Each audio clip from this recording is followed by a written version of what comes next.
있지만 하나님의 영이 내 안에 임하시면 여러 가지 감동을 우리에게 역사하십니다. 그걸 억누르면 예배가 안 됩니다. 하나님 앞에서 그렇게 찬양할 때도 기도할 때도 여러분들이 일어나고 싶으면 일어나시고 함께 이렇게 춤을 추셔도 되고요.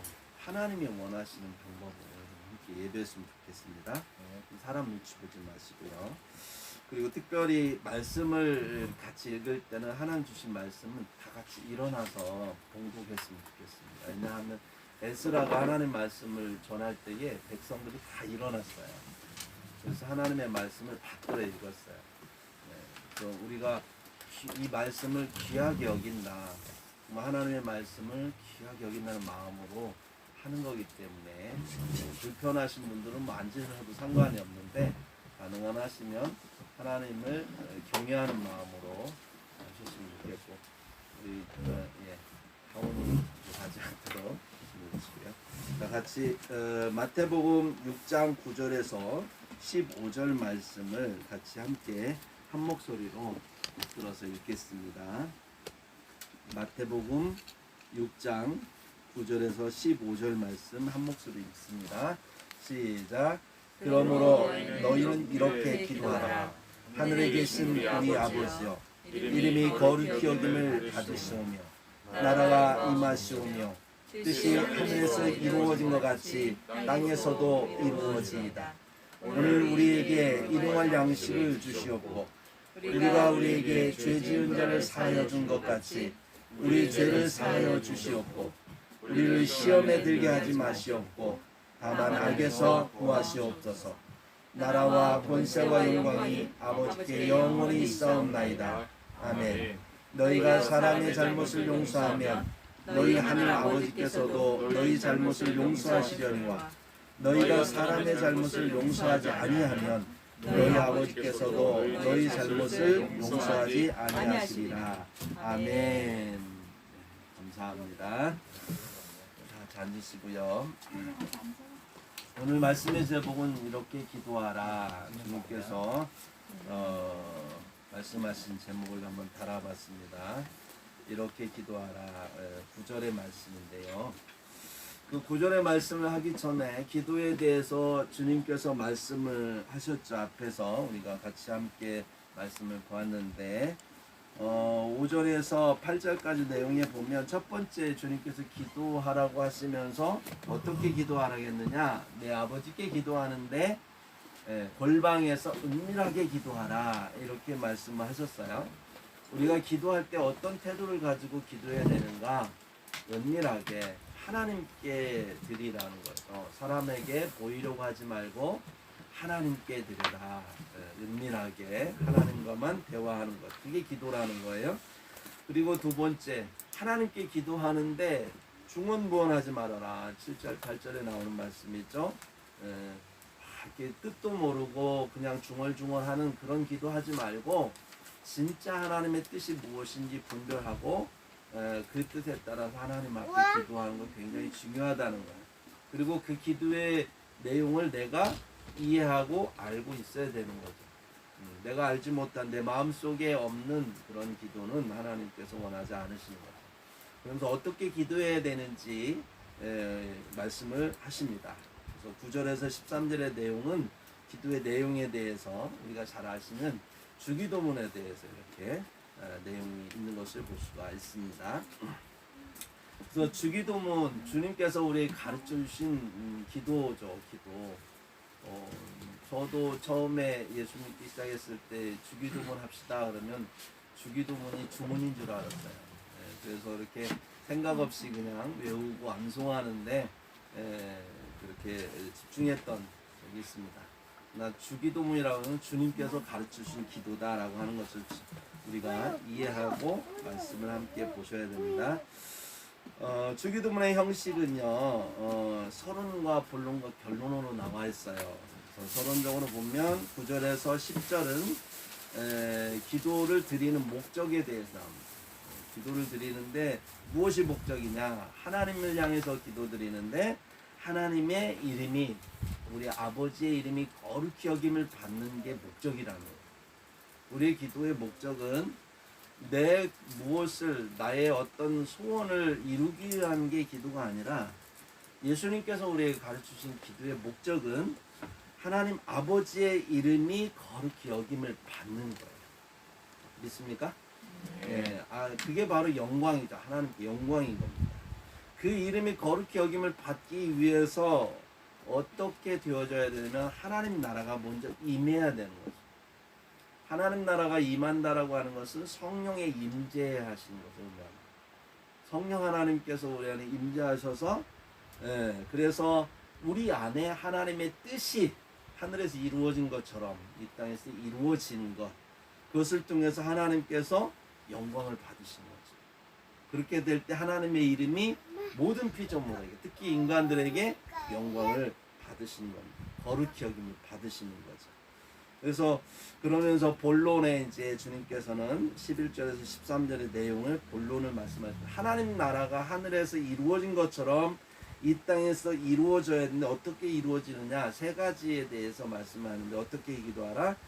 인간을 향한 기도, 일용할 양식을 주옵시고, 오늘 일용할 양식을 달라. 그 육적인 기도를 하라는 거예요. 그 다음에 두 번째는 죄 지은 자를 사하여 준 것 같이, 우리가 우리의 죄를 사하여 준 것 같이 우리의 죄를 사하여 달라고 기도하라는 거예요. 죄사함에 대한 기도. 세 번째는 시험에 들지 않게 하고 악에서 구해달라는 기도 하라는 거예요. 그래서 일용할 양식을 위한 기도는 육을 위한 기도라고 한다면, 몸을 위한 기도라고 한다면, 그 죄를 사하여 달라는 것은 우리의 영을 위한 기도고요. 우리의 시험에 들지 않게 하고 악에서 구해달라 하는데 우리의 혼을 위한 기도다. 그래서 영혼육을 위해서 하나님 앞에 구하기를 주님께서 우리에게 가르쳐 주셨습니다. 결론적으로 말씀하시면서 다시 서론에서 말씀하신 것처럼 하나님의 이름이 거룩히 여김을 받고 나라가 임하시고 뜻이 하늘에서 이 땅 이루어진 것이 이 땅에 이루어진다라고 하는 부분, 그것을 바로 요약해서 나라와 권세와 영광이 하나님 아버지께 영원히 있기를 바란다라고 하는 기도를 드리기를 원하십니다. 그러니까 결국은 하나님 나라, 하나님 권세, 그 모든 걸 통해서 하나님의 영광을 위해서 기도하기를 원하신다라고 하는 거예요.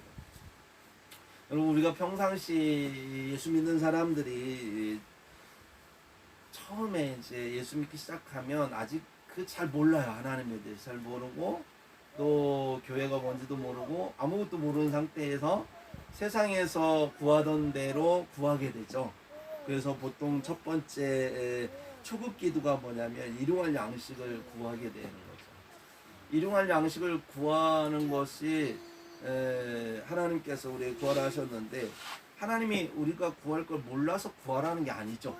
여러분 8절에 보니까 뭐라고 말씀합니까? 구하기 전에 너희에게 있어야 할 줄 하나님 다 아신다. 그렇게 말씀하시는 거예요. 그럼에도 불구하고 우리에게 일용할 양식에 대해서 구하라고 하는 것은 뭘까요? 우리가 기도하게 되면 기대하게 되는 거고, 기대하는 것이 응답되어지면 누구를 알게 됩니까? 하나님을 알게 됩니다. 하나님의 목적은, 우리의 목적은, 초급 단계의 믿음의 목적은 내가 구하여 받는 게 목적이지만, 주시는 하나님의 목적은 내가 너를 사랑하는 하나님이다라고 하는 것을 가르쳐주고 싶은 거예요. 그래서 초급 단계에서 이분들이 무슨 우리가 구해야 될 영적인 기도를 알겠습니까? 초급 단계에 구해야 되는 게 결국은 본인들이 구하던 거를 옛날에는 우상에게 구했지만 이제 하나님께 구하는 거죠. 근데 그 하나님도 옛날에 우상에게 구했을 때 그 우상도 주시던 그것을 하나님도 주시는데, 하나님은 더 필요를 채워주시는 그 하나님 것을 경험케 하기를 원하시는 거죠. 그러나 여기서 머무르는 기도를 원치 않는 거예요. 주님께서 두 번째 구하라고 하신 기도, 두 번째 이제 2단계 기도, 중급 기도라고 할 수 있는 게 뭐냐? 시험에 들지 않게 하고 악에서 구해달라라고 하는 혼적인 기도를 하는 거죠. 우리가 살다 보면 연약하다는 걸 알아요. 우리가 부족하다는 걸 알아요. 우리가 불완전하다는 걸 알아요. 그래서 하나님의 말씀을 들으면 그 말씀대로 살아야 되는 거 알아요. 근데 안 돼요. 늘 쓰러지고 넘어지고 시험 들고 악에 빠지고 하는 우리의 모습을 보기 때문에 거기서 뭘 느끼냐면 나는 할 수 없구나. 나는 어쩔 수 없구나. 죄인이구나. 하나님밖에 나를 구할 자가 없구나. 그분이 나를 도와주셔야 되는구나. 이걸 깨닫게 되는 거죠. 그래서 그걸 위해서 우리는 구하게 되는 거죠. 근데 이제 2단계부터는 뭐예요? 우상숭배하던 자들과 다른 기도가 시작되는 거죠.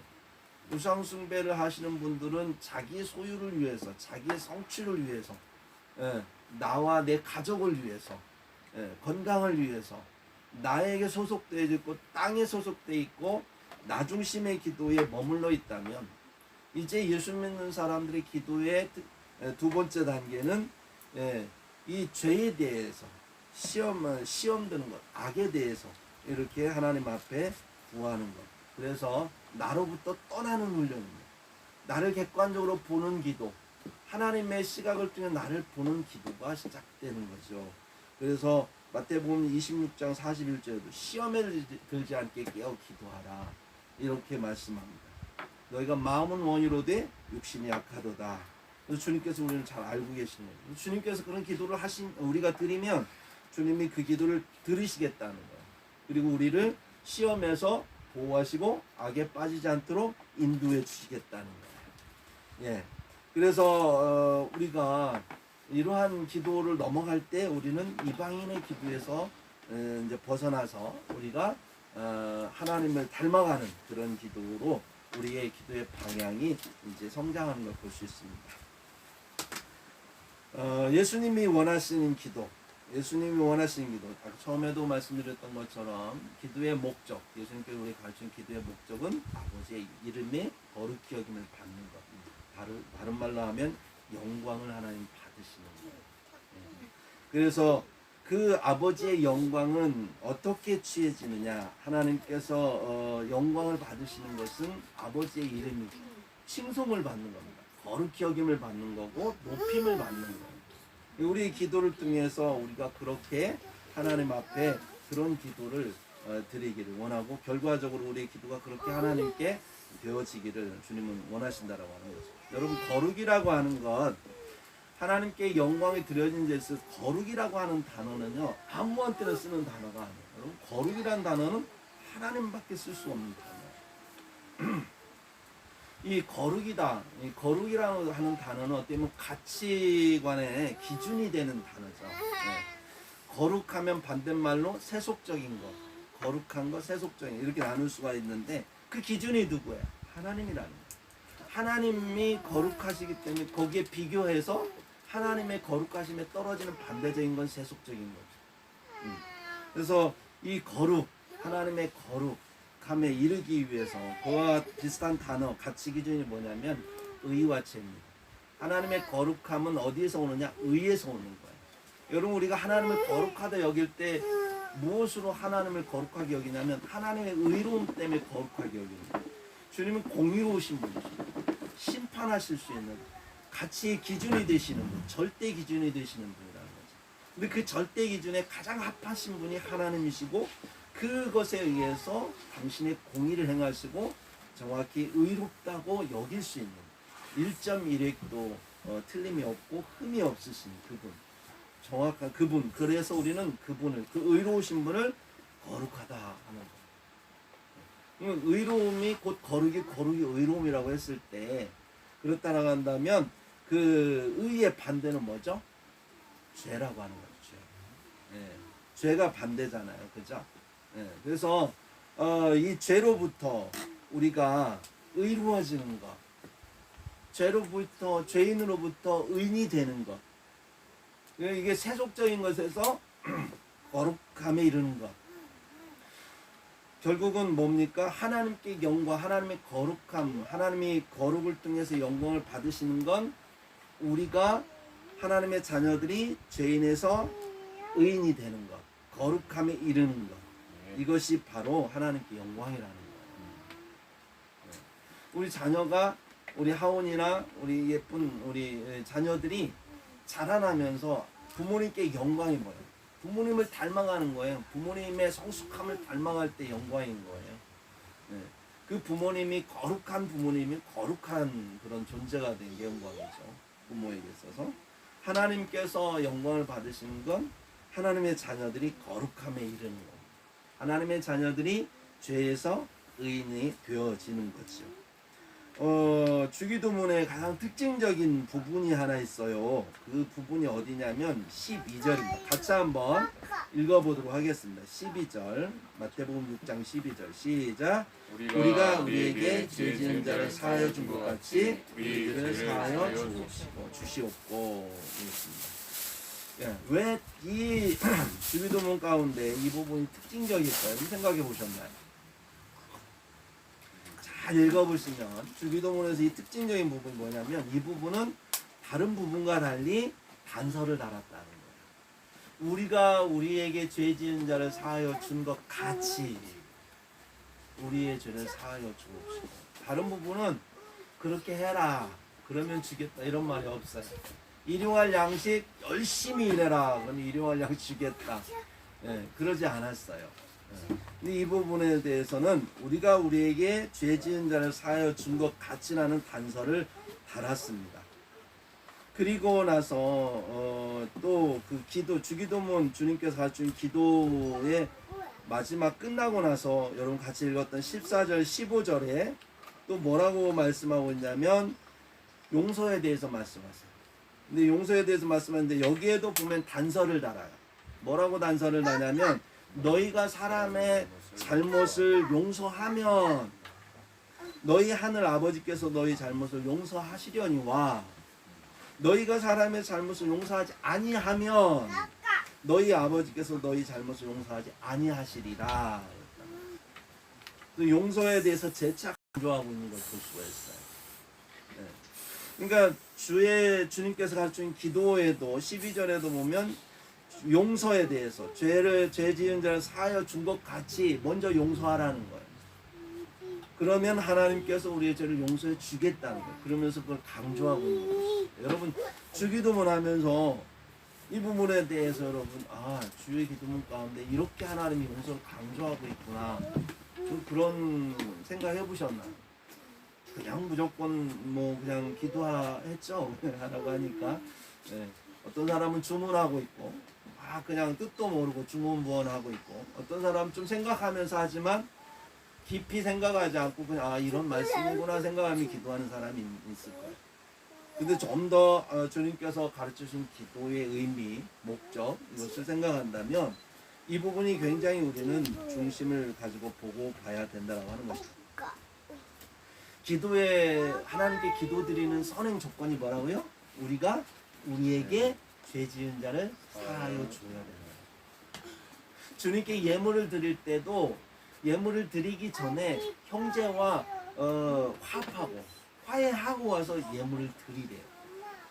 그러니까 주님께서 이 예배라고 하는 것, 기도, 예배, 모든 하나님이 받으시는 것은 그 우리의 삶의 하나님 앞에 온전히 드려지기를 바라십니다. 그래서 요한일서 4장 20절에도 보면 보는 바 그 형제를 사랑하지 아니하는 자는 보지 못하는 바 하나님을 사랑할 수 없다. 그러니까 우리가 이 땅 가운데 함께 관계를 맺고 살아가는 이 모든 관계는 하나님은 그 관계를 통해서 하나님과의 관계를 이해시키고 그것을 깨닫게 하기 위해서 우리에게 주신 관계들이라는 거예요. 그래서 우리는 관계를 맺으면서 무엇을 늘 생각해야 되냐면 하나님과의 관계를 생각해야 됩니다. 마태복음 25장 40절에도 보면 지극히 작은 자에게 한 것이 곧 내게 한 것이다. 지극히 작은 자에게 인간관계 속에 이루어진 것들이 하나님과 우리 사이의 관계에 이루어지는 것처럼 주님은 생각하신다라고 하는 거예요. 그래서 여러분 하나님의 죄 용서가 얼마나 정말로 간절하고 그 죄 용서를 하는 데서 얼마나 하나님의 몸부림이 있는가를 경험하려면 그 정말 하나님이 나의 죄를 사하시기 위해서 얼마나 애를 쓰시는가, 정말 그 하나님의 몸부림 가운데 우리의 용서가 되어졌다는 하나님의 그 용서에 대한 간절함의 그 기쁨을 느끼려면 내가 먼저 용서를 경험해야 돼. 그래서 하나님께서 우리의 죄를 용서하시고 싶은 마음이 먼저 계셔요. 그러나 먼저 우리에게 뭐라고 단서를 닿냐면 먼저 우리가 우리의 죄를 용서해 보라는 거예요. 우리가 용서하지 않아도 우리 용서하실 수 있어요, 하나님. 그러나 하나님께서 우리의 죄를 용서하시기 위해서 먼저 단서를 단 이유는 뭐냐면 너희도 한번 용서하면서 그 용서가 얼마나 어렵고 힘든 것인지를 경험해 보라는 거예요. 여러분, 우리가 용서하지 않는 이유가 뭐예요? 우리가 누군가에 상처받았을 때 용서가 안 되는 이유가 뭐예요? 내가 저 사람보다 의롭잖아요. 그죠? 내가 의로워요. 근데 내가 고개 숙이면서 미안해 하고 말한다는 게 자존심이 허락지 않는 거예요.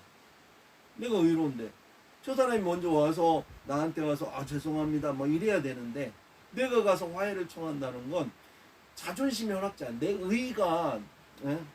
내 의가 살아있기 때문에 내가 존중받지 못한 거에 대한 열받음이 내 안에 있잖아요. 분노가 있고 그것에 대해서 내가 보상이 되지 않으면 내가 도저히 나갈 수 없는 거예요. 그 내 안에 있는 자기가 죽어지지 않으면 절대로 내가 그 사람 앞에 손을 내밀 수가 없는 거예요. 용서할 수 없는 거예요. 하나님이 우리를 용서하신 게 그렇다라고 한 겁니다. 그 하나님이 우리를 창조하시고 모든 걸 다 주셨어요. 다 주시고 정말 주님을 사랑하는 마음으로 모든 걸 당신은 다 주셨어요. 내 생명까지도 주겠다고 하면서 예수님을 통해서 생명도 주셨어요. 그렇게 내가 너를 사랑한다고 하면서 그렇게 해서 구원해 놨더니 구원할 때에 그의 고백이 뭡니까? 내가 절대로 주님을 배반하지 않겠습니다. 내가 주님 뜻대로 살겠습니다. 다 고백하게 되잖아요. 그 은혜 가운데. 그런데 얼마 안 돼서 우리는 죄를 범했습니다. 그랬을 때 주님의 마음은 배신감을 받을 수 있잖아요. 여러분 우리가 주님이라면 그럴 수 있잖아요. 그 배신감을 가졌을 때 한두 번도 아니고 계속해서 그렇게 쓰러졌다 넘어졌다 다시 일어났다 하면서 그 과정 속에서 하나님 앞에 수없이 우리가 말씀대로 그런 속에서 주님의 마음 가운데 우리를 바라보는 당신 스스로에 가지고 있는 죽이지 않으면 십자가에 못 박지 않으면 자기 의를 갖다가 부인하지 않으면 우리를 끌어안을 수 없는 7번씩 70번이라도 우리를 끌어안아야 되는데 당신이 죽지 않으면 그럴 수 없다. 우리가 누군가를 용서해 본다면 내가 죽는 걸 경험하게 돼. 내가 죽지 않으면 절대 용서할 수가 없어요. 여러분 내가 살면 얼마나 분노가 일어납니까? 그죠? 날마다 분노해요 우리는. 근데 내가 가만히 있다 보면 화를 안 내려고 할 때 보면 내가 죽어야지. 그래 내가 죽자. 그래 내가 죽자. 이렇게 많이 속으로 되뇌거든요. 듣다 보면 막 어떤 때는 막 열받고 한마디 해 말하다가도 그래 내가 죽자. 그리고 나서 그냥 웃어요. 웃다 보면 또 지나고 나면 또 이게 내가 죽지 않으면 그 상황을 용서할 수가 없더라라고 하는 겁니다. 여러분 우리는요 사람들에게 있어서 주님이 말씀하세요. 마태복음 18장에 보면 이 1만 달란트 빚진 자 우리가 달란트 잔치 하면서 워낙 아이들한테 1달란트, 3달란트, 5달란트 주니까 그게 뭐 10달란트 가지고 한 달란트 갖고 떡볶이 먹고 10달란트 가지고 조그마한 장난감 주고 그러니까 저는 그게 참 위험하다는 게 뭐냐면 차라리 그냥 10원, 1000원, 100원 이러든지 하는데 달란트 그러니까요. 아이들의 인식에 달란트 값이 아주 작게 느껴지고 나도 그렇게 느껴지더라고요. 여러분 달란트가 얼마나 큰 돈이냐면 1데나리온이 하루 품삯이에요. 근데 지난번에 목수 와가지고 하시는데 목수 하시는 하루 품삯이 35만 원입니다. 35만 원.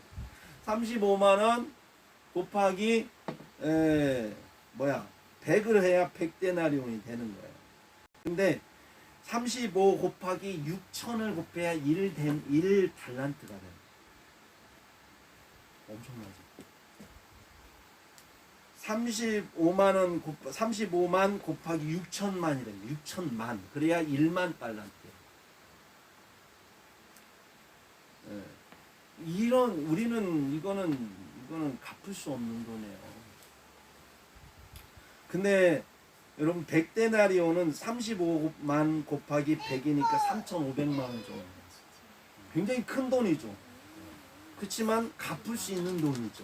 내가 조금만 안 먹고 안 쓰면 평생을 갚을 수 있어요. 그러나 주님께 빈 짓은 못 갚는다는 거예요.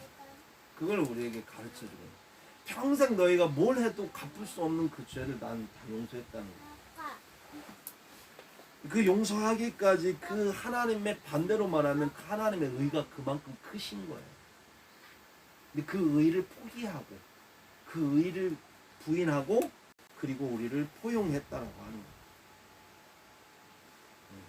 이걸 경험했을 때 그 하나님의 나를 향한 용서가 얼마나 깊고 얼마나 큰지를 깨달을 때 우리는 하나님께 감사하십니다.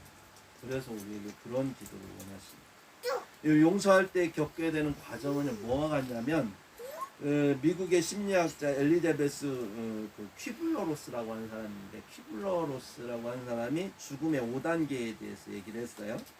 여러분 죽음의 5단계 뭐 다 들어보셨지만 여러분 처음에 단계는 뭐냐면 죽을 때 부정하는 거야. 나 아니야. 내가 왜 죽어? 내 중병에 딱 선고받구나. 아, 나 아니야. 나 안 죽어. 그렇게 생각하죠. 그런 것처럼 왜 내가 왜 저 사람한테 용서해야 돼? 이 부정하는 나는 할 수 없어. 저 사람이 해야지 하려면. 용서한다는 거? 나는 안 해. 이게 부정하게 되는. 두 번째 단계 뭐 분노하는 단계. 아마 짜증나는 거야. 화가 나는 거야. 왜 내가 왜.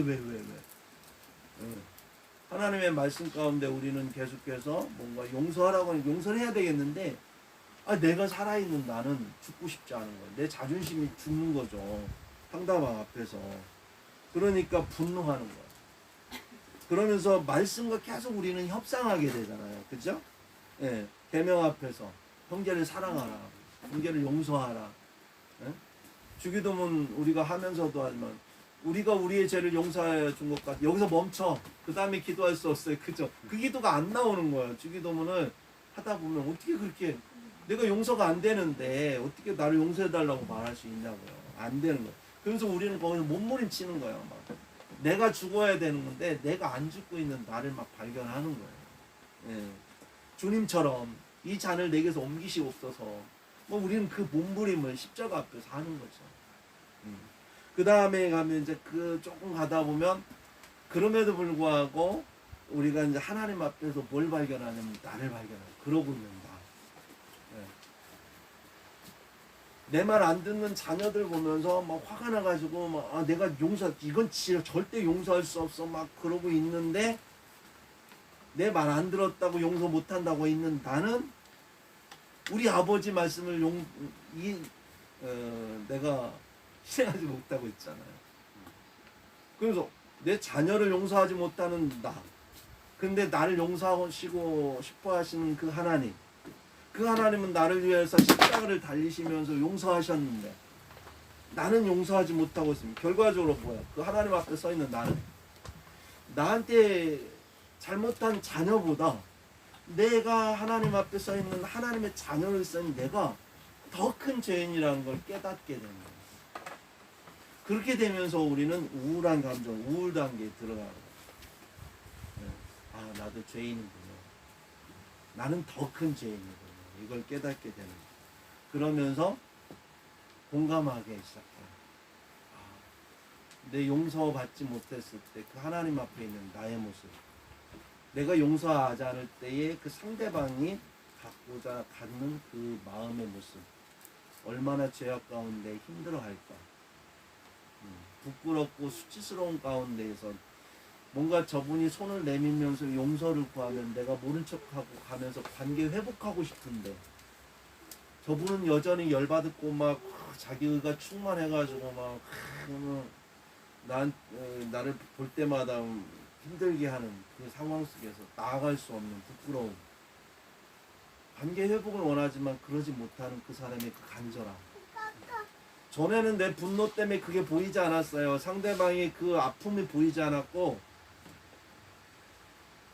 상대방의 눈물이 보이지 않았는데 내가 하나님 앞에 서서 보니까 내 눈물이 그분의 눈물이더라고요. 공감하는 게 느껴지더라고요.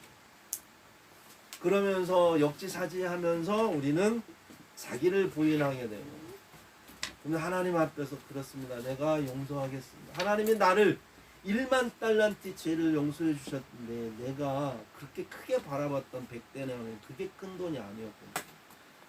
상대방을 용서하고 싶은 마음이 생기는 거죠. 그러기 위해서 그러다 보면 나를 부인하게 되고 나를 십자가에 못 박게 되는 거예요. 마지막 기도의 제목이 그래서 내 원대로 마옵시고 아버지의 원대로 하옵소서. 이 기도가 우리의 모습 중에서 드러나는 것이죠. 그래서 우리는 용서함으로써 결과적으로 우리가 경험되어진 게 뭡니까? 내 작은 모습에서 어느 순간에 우리가 예수님의 우리 하나님의 신의 성품에 참여하고 있는 내 모습을 발견하게 돼요.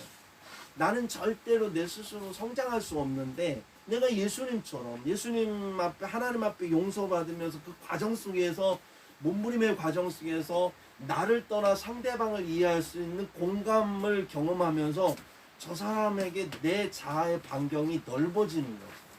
수용할 수 있는 마음이 넓어지는 거예요. 이게 바로 기도의 묘미다. 내 자기 성장이 일어납니다. 여러분, 이방인의 기도는 절대로 용서하라는 기도가 아닙니다. 여러분, 용서하라는 기도, 이방인의 기도가 있나요? 용서의 기도는 하나님만이 우리에게 요청하신 기도예요. 그러므로 우리가 용서하지 않는 기도는 기도라고 할 수 없는 거예요. 기독교, 하나님께서 우리에게 주신 기도는, 예수님께서 가르치신 기도는, 용서함이 빠진 기도는 기도가 아니라는 거예요. 그래서 가인의 예배가 상달이 될 수 없는 이유는 거기에는 용서가 없는 거예요. 아벨에 대한, 자기 동생에 대한 용서가 없어요. 빠져 있어요. 그냥 감사만. 내 축복받은 거에 대한 감사만 있기 때문에 주님은 그 하나님의 마음을 이해하지 못하는 가인의 예배를 받지 못하셨던 거예요. 그 다음에 가인에게 계속해서 얘기했던 게 뭐예요? 아벨을 기억하라는 거예요. 아벨 어디 있니? 아벨. 그래서 우리의 기도가 용서를 해야 돼요. 용서라고 하는 것은 우리에게 연합을 가져다줘요. 관계 회복을 가져다주고 연합을 가져다줍니다. 우리는 다 부족하잖아요. 완벽한 사람은 어디가 있어요? 우리 아이들이 사춘기에 가면 특히 부모님들에게 실망하는 이유가 뭐냐면 그전에는 막 정말 100% 완벽한 줄 알았어요, 부모님이. 근데 조금 성장해서 보니까 부모님 말씀이요 아닐 때가 많아요. 너희들이 형제들끼리 싸우지 마 해놓고 부부끼리 싸워. 말이 안 맞잖아요. 왜 자기 관리 잘해야 되고 자기는 관리 안 돼. 그러니까 그런 모습에서 좀 어폐가 있는 부모의 모습에서 실망하기 시작해. 그럴 때 대화가 필요하죠. 나도 인간이란다 라고 하는 거. 저는 그런 대화를 아이들한테 하면서 이제 이 사춘기 우리 아이들이 반항하기보다는 그런 어떤 몸부림치고 있는 부모의 모습에 오히려 공감을 해주고 이렇게 성장하는 모습을 보면 너무 감사한데 그렇습니다. 우리는 다 부족하고 연약하고 불완전한 존재입니다. 그것이 우리에게 오히려 하나님 나라 가운데 이루어질 수 있는 거예요. 하나님 나라는요 어떻게 이루어지는 거냐면 이러한 서로의 부족한 부분을 메워줌으로써 그것이 하나의 서로를 연결하는 고리가 되는 거예요. 용서라고 하는 것 중에서 고리가 되는 거예요.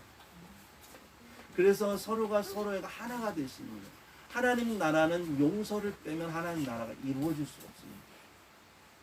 교회 안에서 그리스도 안에서 성령 안에서 용서가 없는 교회는 교회가 아닙니다. 십자가는 용서입니다. 십자가는 용서예요. 근데 십자가 없는 교회를 교회라고 할 수 없듯이 용서가 없는 교회는 교회라고 할 수가 없는 거예요. 한국 교회에 지금 문제가 뭐냐면 그 용서가 빠져 있다는 거예요. 의로움은 있죠. 맞아요. 의롭지 말라는 게 아니에요. 무조건 용서하라는 게 아니에요. 죄를 내쳐야 되죠. 그러나 죄인을 용서해야 됩니다. 그래서 하나님의 교회 가운데 성도들이 목사님을 용서하고 목사님이 성도를 용서하고 성도가 성도를 용서하고 그 용서가 그리스도 안에서 이루어질 때 그때 우리는 기도를 할 수 있는 거고 교회는 이루어집니다. 하나님 나라는 용서의 나라입니다. 하나님 나라의 키워드는 용서입니다. 그래서 이 하나님 나라가 용서를 통해서 서로가 행복한 하나님의 그 사랑의 퍼즐이 맞춰지는 거예요. 여러분 퍼즐 보시면 알 수 있듯이 어느 곳은 튀어나와 있고 어느 곳은 들어가 있어요. 튀어나와 있고 들어가 있어야 맞춰줄 때 이게 안 빠지지. 다 네모나거나 다 동그랗거나 그러면 절대 맞춰지지 않아요. 하나가 될 수 없어요. 하나가 된 듯한데도 이렇게 하면 그냥 부서져요. 그러나 퍼즐은 딱 맞춰지면 서로 부족한 부분이 상대방의 완전함으로 이게 하나가 딱 되면 이게 아주 끈끈한 저희가 악교가 돼서 딱 떨어지지 않습니다. 하나님은 영원한 그 나라를 이루시기 위하여 우리에게 용서하는 나라를 경험하기로 합니다. 우리 행복한 리본 교회 교회는 용서하는 그러한 서로를 용서하는 그런 교회가 되어야 된다고 하는 것입니다. 그럴 때 주님께서 이 교회를 통해서 하나님의 일을 하실 수 있으십니다. 세상 사람들은 용서하는 것을 못해요. 이유가 뭐예요? 용서해야 될 근거가 없어요. 내가 왜 용서해야 되는데 내가 왜? 우리는 용서해야 될 근거가 분명해요. 왜? 우리 아버지께서 용서하라고 그랬잖아요. 그리고 그럼 나만 용서해야 되나요? 아니요. 내가 먼저 용서했대요. 너희도 나처럼 용서하라는 거야. 하나님. 어떻게 용서하는가 봤더니 십자가의 죽으심으로 용서하시는 거예요. 우리는 근거가 분명하기 때문에 용서할 수 있는 거예요. 그래서 구원받은 자만이 용서를 할 수 있는 거예요. 구원받지 않으면 내가 경험하지 않았기 때문에 누군가를 용서할 수 없는 거예요. 그러니까 하나님 나라는 이루어질 수 없는 거예요. 그래서 세상에서 용서를 우리는 찾아볼 수가 없어요. 그리스도인들이 왜 교회가 존재해야 되냐고요? 코로나19가 이렇게 득세하는데도 왜 교회는 존재해야 되냐고요? 교회가 존재하기 때문에 우리는 말씀을 이곳에 들을 수 있고 이곳에 하나님의 용서가 있기 때문에 우리는 가서 용서할 수 있는 아름다운 하나님 나라를 이룰 수 있는 희망을 여기에서부터 그 빛이 나가기 때문에 교회는 존재해야 되는 거예요. 누가 용서하라고 말합니까? 코로나 시대에. 가가지고 조금만 마스크 안 써도 얼마나 비난하고 얼마나 그거에 대해서 정죄하고 당신 때문에 지금 우리나라가 지금 이렇게 됐다고 하면서 그 사람 얼마나 힘들게 하냐. 용서를 말하지 않아요. 내가 살기 위해서 상대방을 짓밟아야 되고 내가 살기 위해서 상대방을 정죄해야만이 그래야 내가 산다고 생각하는 세상에 아니요. 용서만이 세상을 살릴 수 있는 길입니다. 라고 말할 수 있는 것은 교회밖에 없어요. 그걸 외치는 교회가 사라지면 누가 용서를 외치고 누가 사랑을 외치고 누가 이 세상의 공존을 위해서 희생을 외치면서 같이 살아가는 세상을 만들 수 있겠느냐라고 하는 그런 세상을 경험할 수 있는 건 교회밖에 없습니다. 그래서 교회는 존재해야 되는 거예요. 아무리 코로나가 있어도 우리가 이렇게 서로 마스크 쓰고 지켜야 될 그런 방역 수칙을 지켜야 되겠지만 그렇다고 해서 예배까지 폐하고 교회를 없애는 행위는 이건 멀리 보지 못하는 거예요. 멀리 볼 때면 교회는 절대 사라지면 안 됩니다. 당장에 코로나를 없애는데 얼마나 큰 역할을 할지 모르겠지만 그렇다고 해서 여러분 벼룩 잡자고 초가상관 태우는 게 지혜입니까? 지금 그런 격인 거예요. 여러분. 벼룩 없애야 돼요. 당연히 없애야 돼요. 근데 초가상관 태우면서까지 벼룩 없애는 게 그게 과연 옳은 거냐는 거죠. 근데 그것을 사람들은 생각 없이 동조하고 있는 거예요. 아니 기독교인조차도 그렇게 동조하고 있는 거예요. 비대면 예배가 예배라고 말하는 건 그거는 예배가 뭔지 모르는 사람들이에요.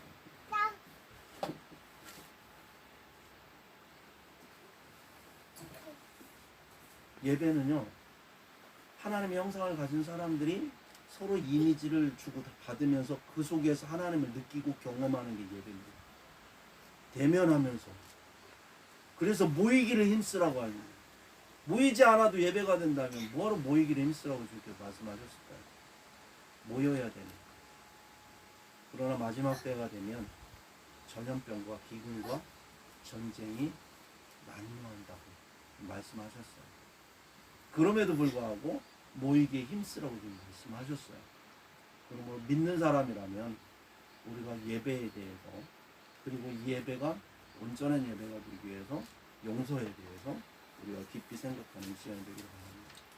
우리가 그동안 주기도문 하면서 그냥 말없이, 뜻없이, 생각 없이 그냥 넘어갔던 구절이 바로 이 구절이에요. 우리가 우리의 죄를 사하여 준 것 같이. 우리는 그 부분을 그냥 가로치고 넘어갔어요. 일용할 양식을 주옵시고, 우리를 용서해 주옵시고, 시험에 들지 말게 하고 악에서 구하옵시고, 이렇게 넘어갔잖아요. 우리 그냥 하긴 했는데 기억 안 했잖아요. 주님이 원하시는 그 기도를 통해 정말 원하셨던 기도는 용서의 기도였고, 그 용서를 위해서 우리에게 일용할 양식 필요하다면 구하라는 거예요. 용서를 위해서 우리에게 시험에 들지 말고 악에서 구해야 될 기도를 해야 된다면 구하라는 거예요. 그 용서가 거룩함을 만들어냈고, 우리의 거룩함이 하나님께 영광이 되어서 주의 이름이 거룩히 여김을 받게 되는 상황이 이룬 거예요. 하나님께 영광은 용서입니다. 다 같이 기도하겠습니다.